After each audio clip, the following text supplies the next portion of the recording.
तमाम तारीफ़ें अल्लाह के लिए हैं जो तमाम जहानों का रब है।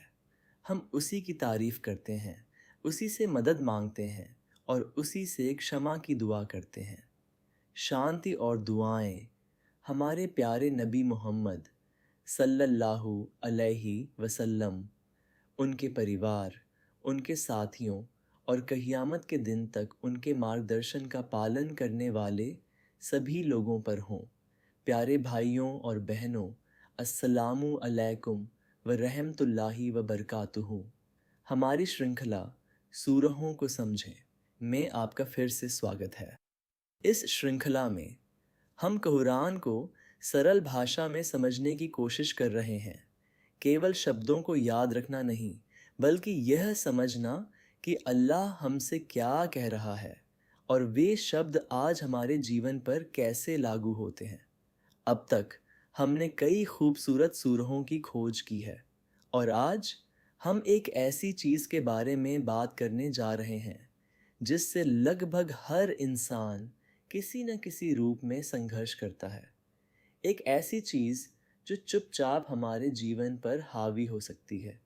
एक ऐसी चीज़ जो हमें बिना एहसास हुए भी अल्लाह को भुला सकती है।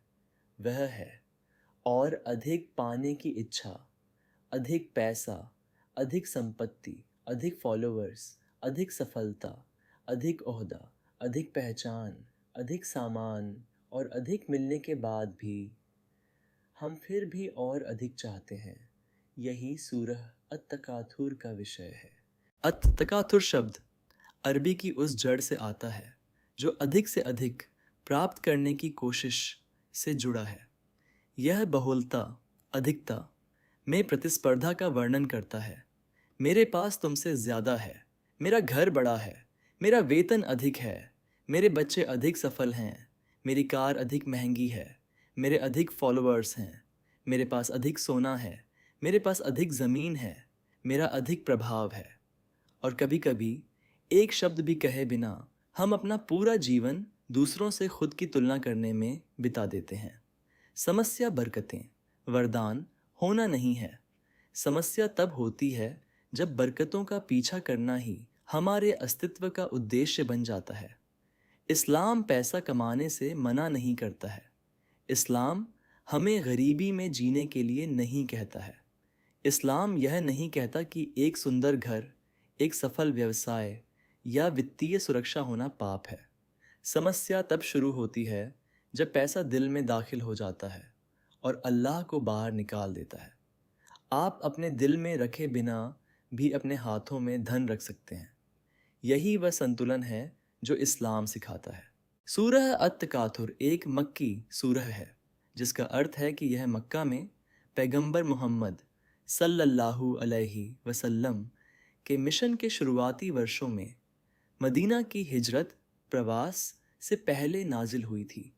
तफसीर व्याख्या के विद्वान उल्लेख करते हैं कि यह सूरह मदीना के अरब कबीलों के बीच एक वास्तविक स्थिति के संबंध में नाजिल हुई थी। विशेष रूप से दो कबीले, बनु अब्द मनाव और बनु सहम, या कुछ उल्लेखों में अन्य प्रतिद्वंद्वी कबीले। ये दोनों समूह एक दूसरे के सामने इस बात की डींगें हाँका करते थे कि किसके पास अधिक धन, अधिक लोग, अधिक सरदार और अधिक सम्मान है। उनकी प्रतिद्वंद्विता इतनी भयंकर हो गई कि जब उनके पास गिनने के लिए जीवित लोग खत्म हो गए तो वे कब्रिस्तान चले गए और अपने मृत पूर्वजों को भी गिनना शुरू कर दिया, यह साबित करने के लिए कि उनके कबीले ने कितने महान पुरुष पैदा किए हैं, जीवित या मृत, बस यह साबित करने के लिए कि वे दूसरी तरफ से अधिक थे। अल्लाह ने इस सूरह को व्यवस्था के लिए एक झटके के रूप में नाजिल किया। तुम अधिक का मुकाबला करने में इतने व्यस्त हो कि इसने तुम्हें वास्तव में कब्रों तक पहुंचा दिया है और तब भी तुम अभी भी मुकाबला कर रहे हो। लेकिन कुरान की सुंदरता यह है कि भले ही अवसर विशिष्ट था, संदेश सार्वभौमिक है। ये केवल दो प्राचीन अरब कबीलों के बारे में नहीं है, यह हर इंसान के बारे में है, हर युग में, जिसमें आप और मैं शामिल हैं। ठीक अभी, आज अधिक पैसा, अधिक लाइक्स, अधिक संपत्ति, अधिक ब्रांडेड कपड़े, अधिक फॉलोअर्स, अगले व्यक्ति की तुलना में अधिक सफलता का पीछा कर रहे हैं। आयतें, अर्थ और व्याख्या। आयत 1 और 2। अल्लाह कुमुत तकासुर हत्ता जुर्तुमुल मकाबिर। सांसारिक वृद्धि में प्रतिस्पर्धा तुम्हें गुमराह करती है जब तक कि तुम कब्रों तक नहीं पहुंच जाते। अल्लाह फरमा रहा है, यह प्रतिस्पर्धा हमेशा अगले व्यक्ति से अधिक रखने की यह आवश्यकता ने तुम्हें गुमराह कर दिया है। इसने तुम्हारे दिमाग, तुम्हारे समय, तुम्हारी ऊर्जा को सुखा दिया है। और यह भटकाव तब ख़त्म नहीं होता जब तुम्हें पर्याप्त मिल जाता है। यह उम्र के साथ, सफलता के साथ या धन के साथ नहीं रुकता। यह केवल एक बिंदु पर रुकता है, कब्र। दूसरे शब्दों में, लोग तब तक अपने पूरे जीवन में अधिक का पीछा करते हैं जब तक कि मौत का फरिश्ता उन्हें बीच में ही रोक न दे। कुछ विद्वान यह भी उल्लेख करते हैं कि यह अपने मृत रिश्तेदारों के बारे में डींगे हाँकने वाले लोगों को संदर्भित करता है, मौत के बाद भी मुकाबला करना। आयत 3 और 4। कल्ला सफ़ा तालमून सुम्मा कल्ला सफ़ा तालमून। हरगिज़ नहीं, अनकरीब ही तुम्हें इस गफलत का अंजाम मालूम हो जाएगा। फिर हरगिज़ नहीं, अनकरीब ही तुम्हें मालूम हो जाएगा। अल्लाह के कहने का यह तरीका है, रुको, तुम्हें लगता है कि अधिक पाने की यह दौड़ ही असली सफलता है। तुम्हें अंदाज़ा भी नहीं है कि क्या आने वाला है। इस वाक्यांश को जोर देने के लिए 2 बार दोहराया गया है। पहली बार मृत्यु के समय क्या होता है उसके बारे में एक चेतावनी के रूप में, और फिर दूसरी चेतावनी कि मृत्यु के बाद क़यामत के दिन क्या होता है। यह एक माता पिता की तरह है जो उस बच्चे को चेतावनी दोहराते हैं जो सुन नहीं रहा है, क्योंकि परिणाम इतना गंभीर है। आयत 5। कल्ला लो तालमूना इल्मल यकीन। हरगिज़ नहीं, अगर तुम क़यामत और सज़ा का पक्का यकीन रखते तो ऐसी गफलत में न रहते। अल्लाह फरमा रहा है, यदि तुम वास्तव में 100% निश्चितता के साथ समझते कि इस जीवन के बाद तुम्हारा क्या इंतज़ार कर रहा है, तो तुम कभी भी अपने इकलौते जीवन को ओहदे और भौतिक चीज़ों का पीछा करने में इस तरह बर्बाद नहीं करते जैसे तुम करते हो अभी। अधिकांश लोग ऐसे जीते हैं जैसे यह दुनिया, सांसारिक जीवन अंतिम गंतव्य है, न कि एक अस्थायी पड़ाव। यह आयत एक वेकअप कॉल है। आखिरत, परलोक के बारे में निश्चितता आपके जीने के तरीके को बदल देती है। आयत 6 और 7। लतारावुन्नल जहीम सुम्मा लतारावुन्नहा ऐनल यकीन। तुम लोग यकीनन जहन्नुम, दोज़ख की आग को ज़रूर देखोगे, फिर आँखों की पूरी यकीन के साथ तुम उसे देख लोगे। अल्लाह हमें सीधे बताता है, हर एक व्यक्ति जहन्नुम को देखेगा, पहले दूर से एक चेतावनी और एक परीक्षा के रूप में, और फिर जो इसके हकदार हैं उनके लिए अपनी आँखों से, करीब से, निर्विवाद रूप से। यह अल्लाह के लिए कोई उपमा नहीं है, यह एक निश्चित आने वाली वास्तविकता है। इसका उद्देश्य केवल हमें डराना नहीं है, यह हमें इस भ्रम से जगाना है कि अधिक के लिए यह सांसारिक दौड़ ही एकमात्र वास्तविकता है जो मायने रखती है। आयत 8। सुम्मा लतुसलुन्ना यौम जिन अनिन नईम। फिर ज़रूर उस दिन क़यामत में तुमसे दी गई नेमतों, आराम व सुख सुविधाओं के बारे में सवाल किया जाएगा। यह अंतिम, सबसे व्यक्तिगत आयत है। क़यामत के दिन हर एक व्यक्ति से, अमीर हो या गरीब, पूछा जाएगा, मैंने तुम्हें जो नेमतें दी थीं तुमने उनका क्या किया। आपका स्वास्थ्य, आपका भोजन, आपका आरामदायक घर, आपका धन, आपका समय, आपकी प्रतिभाएं, यह सब एक उपहार था और यह सब एक प्रश्न के साथ आता है। क्या आपने इसका उपयोग मुझे प्रसन्न करने के लिए किया, या आपने मुझे भूलकर और अधिक का पीछा करते हुए अपना जीवन बर्बाद कर दिया। यह सूरह धन और ओहदे के जुनून के खिलाफ चेतावनी क्यों देती है? यह सूरह कोई अकारण चेतावनी नहीं है। यह तकाथुर नामक दिल की एक बहुत ही विशिष्ट बीमारी को लक्षित कर रही है। दूसरों की तुलना में अधिक होने की असीम, बेचैन आवश्यकता। ध्यान दें कि सूरह क्या नहीं कहती है। यह नहीं कहती कि धन बुरा है। यह नहीं कहती कि महत्वाकांक्षा बुरी है। यह कहती है कि प्रतिद्वंद्विता, तुलना, प्रतिस्पर्धा, मुझे उससे अधिक होना चाहिए वाली मानसिकता ही वह है जो इंसान को उसके जीवन के वास्तविक उद्देश्य से भटकाती है, जो कि अल्लाह की इबादत करना और आखिरत की तैयारी करना है। यह जुनून ख़तरनाक है क्योंकि इसकी कोई फिनिश लाइन नहीं है। आपको एक घर मिलता है, आप 2 चाहते हैं। आपको 1 करोड़ मिलता है, आप 10 चाहते हैं।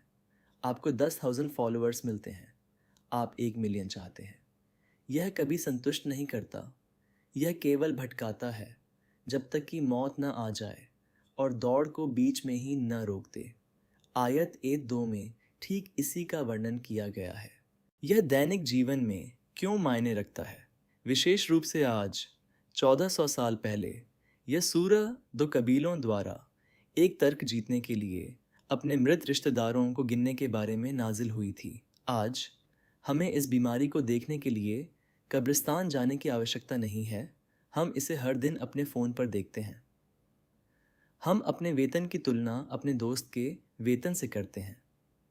हम अपने घर, अपनी कार, अपनी शादी, अपनी छुट्टियों की तस्वीरों की तुलना किसी अन्य के इंस्टाग्राम फीड से करते हैं।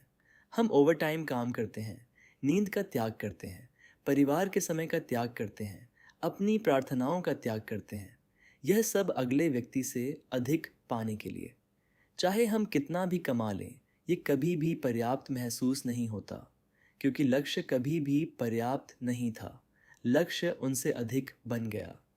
यह वही बीमारी है जिसका निदान सूरह अत-तकाथुर करती है, और यही कारण है कि यह सूरह ऐसा महसूस कराती है जैसे ये हमारी पीढ़ी के लिए नाजिल हुई हो।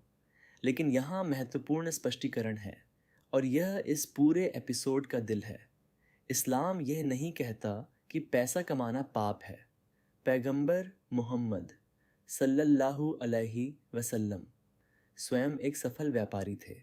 सहाबा में उस्मान रज़ियल्लाहु अन्हु और अब्दुर्रहमान बिन औफ रज़ियल्लाहु अन्हु जैसे धनी पुरुष शामिल थे, जिनकी प्रशंसा की गई थी।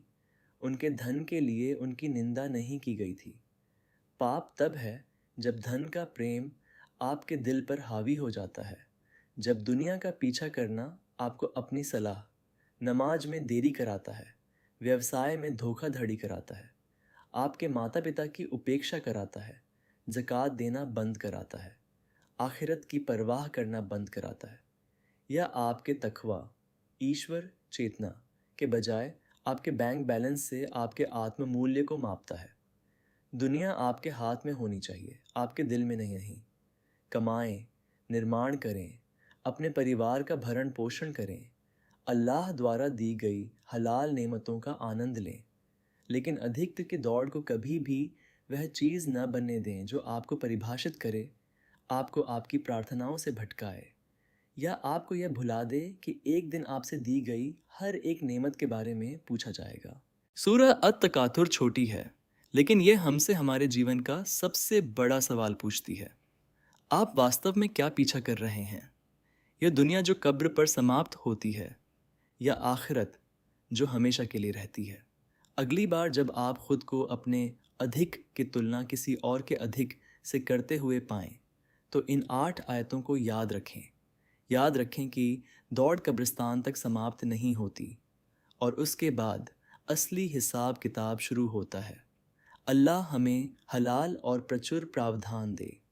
वह जो कुछ भी हमें दे उसमें बरकत डाले। अल्लाह हमारे दिलों की लालच, ईर्ष्या, अहंकार और असीम प्रतिस्पर्धा से रक्षा करे। वह हमारे धन को जन्नत में प्रवेश करने का माध्यम बनाए, न कि इसे खोने का कारण।